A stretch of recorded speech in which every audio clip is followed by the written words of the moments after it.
नमस्कार. 8:30च्या बातमीपत्रात मी शैलेश पेठे आपलं स्वागत करतो. सुरुवातीला एक नजर ठळक बातम्यांवर. पेट्रोलच्या दरात प्रति लिटर 64 पैशांची वाढ. डिझेल मात्र ₹1.35 स्वस्त.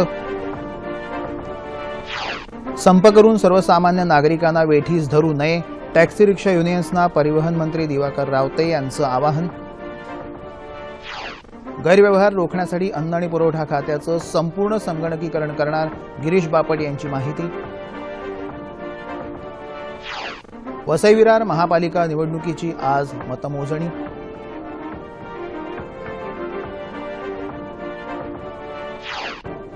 आणि राज्याच्या बहुतांश भागात समाधानकारक पाऊस तर देशभरात सरासरी ओलांडली. पाहूया सविस्तर वृत्त. जागतिक पातळीवरील तेल बाजारातल्या घडामोडींमुळे देशात पेट्रोलचे दर प्रति लिटर 64 पैशांनी वाढवण्यात आले आहेत. डिझेल मात्र लिटर मागे ₹1.35 स्वस्त झाला आहे. रुपया आणि अमेरिकी डॉलर यांच्या विनिमय दरात घसरण झाल्यानं इंधन दरामध्ये हा बदल झाला आहे. दिल्लीमध्ये आता 1 लिटर पेट्रोलसाठी ₹66.29 ऐवजी ₹66.93 ग्राहकांना मोजावे लागतील. तर 1 लिटर डिझेलसाठी ₹52.28 ऐवजी ₹50.93 द्यावे लागतील. मुंबईत आजपासून 1 लिटर पेट्रोलसाठी ₹74.78 तर डिझेलसाठी ₹58.37 ग्राहकांना आता द्यावे लागणार आहेत. ज्ञान हा सर्व धर्माचा केंद्रबिंदू असल्यामुळे दक्षिण आशिया क्षेत्रानं आधुनिकता अंगीकारली नाही तर हे क्षेत्र मागे पडेल असा इशारा पंतप्रधान नरेंद्र मोदी यांनी दिला आहे. भारतात राहणाऱ्या नागरिकांना एकाच ठिकाणी विविध धर्म आणि विचारधारांचा अंगीकार करता येतो. तसंच त्यांना समजून त्यांचा अभ्यासही करता येण्याची संधी आता त्यांना प्राप्त झाली आहे. JS राजपूत लिखित एज्युकेशन इन मुस्लिम या पुस्तकाच्या प्रकाशन प्रसंगी ते काल नवी दिल्लीत बोलत होते. शिक्षण हे सार्क क्षेत्राचं बलस्थान बनू शकतं असा विश्वासही मोदी यांनी यावेळी व्यक्त केला. अगर गुरु ग्रंथ साहब को देखें तो उसमें चांदना की चर्चा आती है. बाइबल को देखें तो डिवाइन लाइट की बात आती है. और कुरान को देखें तो खुदा का नूर ये शब्द आता है. इन सभी चीजों में एक कॉमन है. ज्ञान प्रकाश देता है. ज्ञान प्रकाश पथ देता है. ज्ञान मंजिल की ओर जाने की राह देता है. और इसलिए हमारे यहां हमारे शास्त्रों में इस बात को कहा गया है और हर समाज ने इसकी उपासना की है. पाहूया राज्यातल्या काही महत्त्वाच्या बातम्या. रिक्षा आणि टॅक्सी चालकांच्या निवेदनातील काही मुद्द्यांवर परिवहन आयुक्तांकडून कार्यवाही झाली आहे तर काही मुद्द्यांवर कार्यवाही सुरू आहे. त्यामुळे रिक्षा आणि टॅक्सी चालकांच्या संघटनांनी उद्याचा प्रस्तावित संप करून सर्वसामान्य लोकांना वेठीस धरू नये असं आवाहन परिवहन मंत्री दिवाकर रावते यांनी केलं. मंत्रालयात आयोजित करण्यात आलेल्या पत्रकार परिषदेत ते काल बोलत होते. मुंबई महानगर क्षेत्रात टॅक्सी आणि ऑटो रिक्षा चालकांच्या संघटनांनी संपासंबंधी जी निवेदनं दिली आहेत त्यात कुठेही भाडेवाढी संदर्भात मुद्दा उपस्थित केला नसल्याचं रावते यांनी सांगितलं. संपासंदर्भात दिलेल्या निवेदनामध्ये नवीन त्रिसदस्यीय समितीसमोर रिक्षा आणि टॅक्सी चालकांच्या संघटनांना त्यांची बाजू मांडण्याची संधी द्यावी अशी मागणी आहे. ती शासनानं मान्य केली आहे. याशिवाय त्यांनी निवेदनामध्ये जे मुद्दे उपस्थित केले आहेत त्यातील काही मुद्द्यांवर शासनानं कार्यवाही केली आहे तर काही मुद्द्यांवर कार्यवाही करण्यात येत असल्याचंही रावते यांनी स्पष्ट केलं. मुंबई शहर आणि उपनगरांमध्ये ऑटो रिक्षा आणि टॅक्सी चालकांची विशेष तपासणी मोहीम हाती घेण्यात आली आहे. तसंच अवैध प्रवासी वाहतूक, वैध प्रमाणपत्र नसणं, वैध विमा नसणं, वैध POC, भाडं नाकारणं, नोंदणी रद्द वाहनातून प्रवासी वाहतूक करणं अशा प्रकारच्या घटना या तपासणीत आढळून आल्या असंही रावते म्हणाले. प्रस्तावित उद्याच्या संपकाळात सर्वसामान्य लोकांना अडचण भासू नये म्हणून शासनानं पर्यायी व्यवस्था केल्याचंही रावते यांनी स्पष्ट केलं. सार्वजनिक धान्य वितरण व्यवस्थेत होणारा गैरव्यवहार रोखण्यासाठी आणि या व्यवस्थेचा कारभार सुधारण्यासाठी अन्न आणि पुरवठा खात्याचे पूर्ण संगणकीकरण करण्यात येणार आहे. तसंच या व्यवस्थेत बायोमेट्रिक पद्धत अवलंबण्यात येईल असं राज्याचे अन्न आणि नागरी पुरवठा मंत्री गिरीश बापट यांनी म्हटलं आहे. नागपुरात त्यांनी पत्रकारांना काल ही माहिती दिली. नागपुरात आल्यानंतर मंत्र्यांनी या संबंधातल्या 78 तक्रारी ऐकल्या. तक्रारींची संख्या येत्या 2 महिन्यात शून्यावर आणण्याचा प्रयत्न केला जाईल असंही ते म्हणाले. सार्वजनिक धान्य वितरण व्यवस्थेची उलाढाल 12 ते 15 हजार कोटींची असून त्यात जवळपास 2 ते 3 हजार कोटी रुपयांचा गैरव्यवहार होतो. यातल्या गुन्हेगारांना शिक्षा करण्याकरता सध्याचा कायदा अपुरा असल्यानं त्यात लवकरच सुधारणा करण्यात येईल असंही बापट यांनी स्पष्ट केलं. माजी सार्वजनिक बांधकाम मंत्री छगन भुजबळ यांच्या आर्थिक गैरव्यवहारांची चौकशी करण्याची मागणी भाजपाचे खासदार किरीट सोमय्या यांनी सक्तवसुली विभागाकडे केली आहे. मुंबईत आयोजित पत्रकार परिषदेत त्यांनी काल ही माहिती दिली. महाराष्ट्र सदन आणि ग्रंथालय बांधकाम गैरव्यवहार प्रकरणी भुजबळांसह राज्याच्या सार्वजनिक बांधकाम खात्याच्या वरिष्ठ अधिकाऱ्यांविरोधात गुन्हा नोंदवण्यात आला आहे. लाचलुचपत प्रतिबंधक विभागानं भुजबळांसह या अधिकाऱ्यांच्या घरावर घातलेल्या छाप्यात करोडोंची मालमत्ता सापडली. मात्र भुजबळांकडे त्याहून अधिक मालमत्ता असण्यासंदर्भातली संपूर्ण यादी आपण सक्तवसुली विभागाला दिल्याचं सोमय्या यांनी यावेळी म्हटलं आहे. पालघर जिल्ह्यातल्या वसई विरार महापालिकेच्या निवडणुकीची मतमोजणी आज सकाळी 10 वाजता सुरू होणार आहे. महापालिकेच्या एकूण 115 प्रभागांपैकी 4 प्रभागात बिनविरोध निवड झाल्यामुळे उर्वरित 111 प्रभागांमध्ये मतदान घेण्यात आलं. 10 ठिकाणी मतमोजणीची व्यवस्था करण्यात आली असून दुपारपर्यंत सर्व निकाल जाहीर होण्याची अपेक्षा आहे.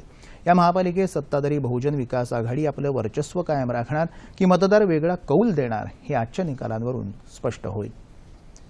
आरोग्यम धनसंपदा हे लक्षात घेऊन शासनानं जनतेच्या आरोग्यासाठी विविध उपक्रम सुरू केले आहेत. त्यापैकीच एक म्हणजे आरोग्य विभागांना औषधांचा पुरवठा करणं. मात्र या औषधांची साठवणूक करणं हे जिकिरीचं काम असतं. जळगाव जिल्ह्यातल्या आरोग्य विभागानं औषधी भांडार तयार करून हे कठीण काम आता सुलभ केलं आहे. शासनातर्फे मोठ्या प्रमाणात औषधांचा पुरवठा आरोग्य विभागानं केला जातो. मात्र या औषधांची साठवणूक काळजीपूर्वक केली नाही तर या औषधांचं नुकसान होतं. हेच लक्षात घेऊन जळगाव जिल्ह्यातल्या आरोग्य विभागानं औषधी भांडार तयार करून नुकसानीचं प्रमाण शून्यावर आणलं आहे. सिव्हिल हॉस्पिटलची जुनी इमारत आहे, त्या इमारतीचं आम्ही रिनोव्हेशन केलं आणि अद्यावत त्यामध्ये वेगवेगळे कंपार्टमेंट करून आम्ही औषधे साठवण्याचं स्टोअर तयार केलेलं आहे. त्यामध्ये रॅक्स तयार करण्यात आलेले आहेत. रॅक तयार केल्यामुळं एका लेअरमध्ये 2-2 बॉक्स आपल्याला ठेवता येतात.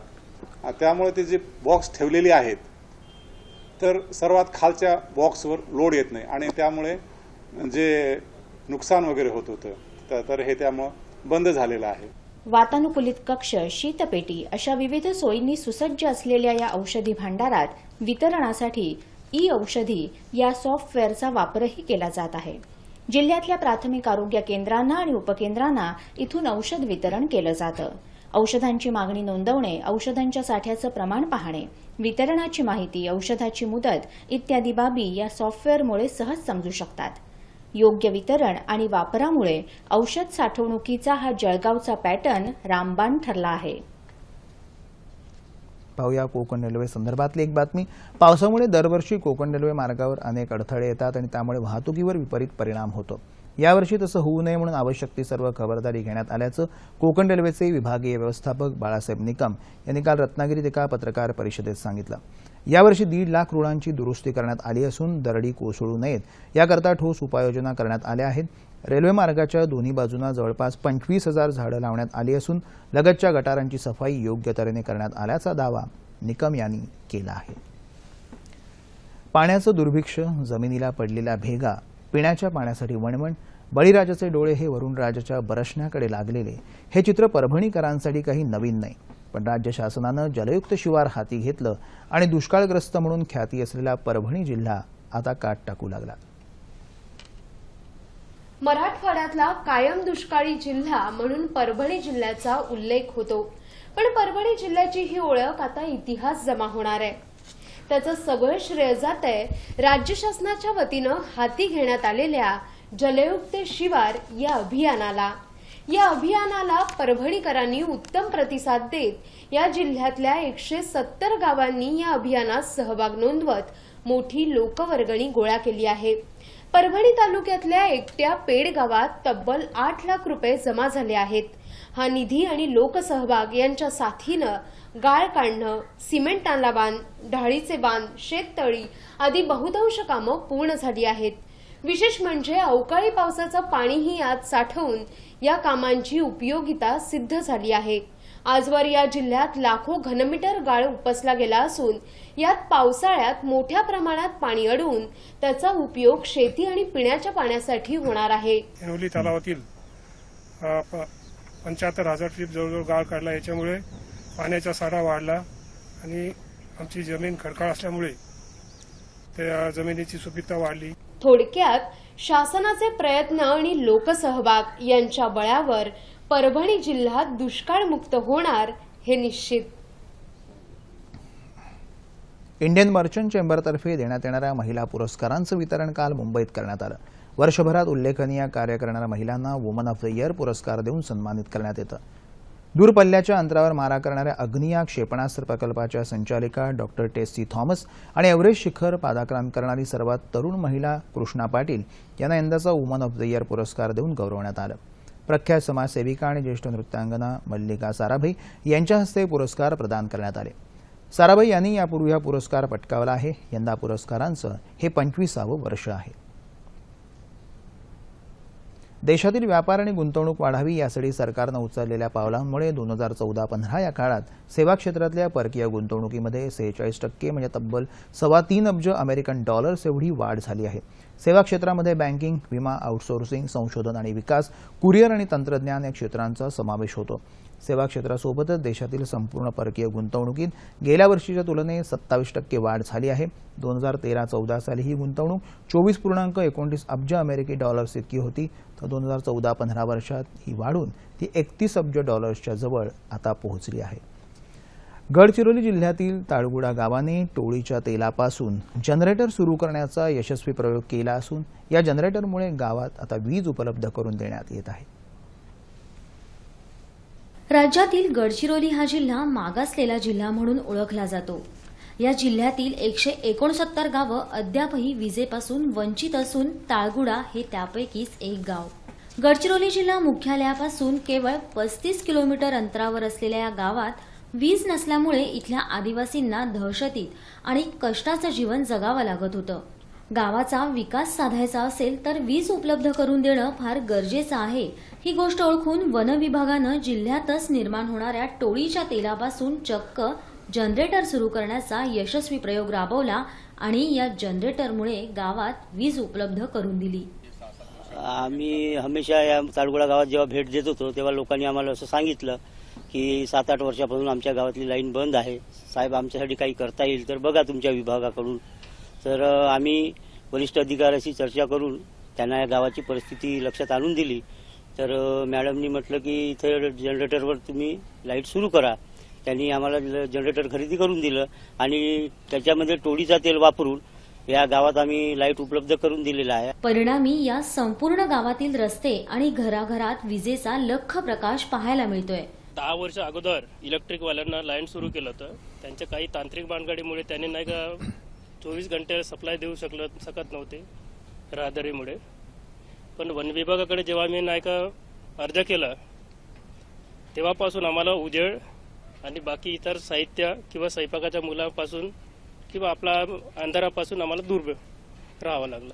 वन विभागानं राबवलेला हा प्रयोग नक्कीच कौतुकास्पद असून ज्या गावात वीज नाही अशा गावांमध्ये अशा नाविन्यपूर्ण प्रयोगानं वीज देण्याचा यशस्वी प्रयोग केला जातोय. पाहूया मान्सूनची वाटचाल. दक्षिण, मध्य, पूर्व आणि ईशान्य भारतात आतापर्यंत पहिल्या टप्प्यात सर्वसामान्य मर्यादेच्या 13% अधिक पावसाची नोंद झाल्यानं बळीराजा सुखावला आहे. 1 जून ते 15 जून या काळात सर्वसाधारणपणे 61.4 मिलीमीटर इतका सरासरी पाऊस होतो. यंदा मात्र त्यात 8% भर पडून तो 69.6 मिलीमीटरवर पोहोचला आहे. 5 दिवस विलंबानं आगमन झालेल्या मान्सूननं आता चांगलाच वेग घेतला असून केरळ, कर्नाटक, आंध्र प्रदेश, तामिळनाडूनंतर पावसानं संपूर्ण महाराष्ट्रातही दमदार हजेरी लावली आहे. राज्यात गेल्या 4 दिवसांपासून अनेक ठिकाणी पावसाची संततधार सुरू आहे. दुष्काळाचा सर्वाधिक फटका बसलेल्या मराठवाड्यावरही यंदा वरुण राजा प्रसन्न झाला आहे. कोकण, मध्य महाराष्ट्र, मराठवाडा आणि विदर्भातील काही भागात चांगला पाऊस पडत असून आगामी 2 दिवस ही परिस्थिती कायम राहील असा अंदाज हवामान खात्यानं व्यक्त केला आहे. ठळक बातम्या पुन्हा एकदा. पेट्रोलच्या दरात प्रति लिटर 64 पैशांची वाढ. डिझेल मात्र ₹1.35 स्वस्त. संप करून सर्वसामान्य नागरिकांना वेठीस धरू नये. टॅक्सी रिक्षा युनियन्सना परिवहन मंत्री दिवाकर रावते यांचं आवाहन. गैरव्यवहार रोखण्यासाठी अन्न आणि पुरवठा खात्याचं संपूर्ण संगणकीकरण करणार. गिरीश बापट यांची माहिती. वसई विरार महापालिका निवडणुकीची आज मतमोजणी.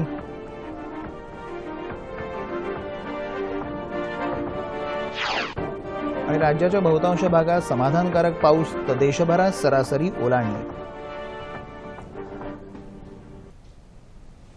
याबरोबरच हे बातमीपत्र संपलं. पुन्हा भेटूया दुपारी 2:30 वाजता सह्याद्री वाहिनीवर. नमस्कार.